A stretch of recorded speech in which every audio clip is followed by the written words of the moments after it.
بار دیگر سلام علیکم دوستان محترم مخلصای فوتبال، مخلصای دسته اوزودارم و مسشو. امروز 24 ایون 2025 است. بخش اولی بازی به انجام رسید. حساب بازی 3-3 است دوستان. 3-3 است.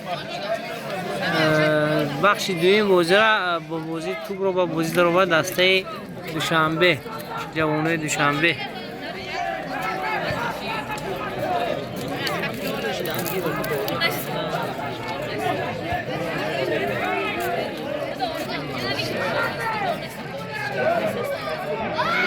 با سر فرمای سفید مثل همیشگی دسته مسشو با سر فرمهای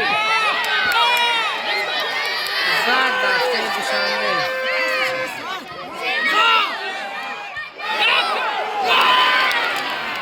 بهترین ضربه بود از طرف اورس.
بخش دویمی بازی است. حساب 3-3.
بهترین سوی بازی 4-3.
یک بهترین بازی را پیشان روی صورت وسیع مسجو. امیدوار هستم که در این بازی وسیع مسجو پیروز آید.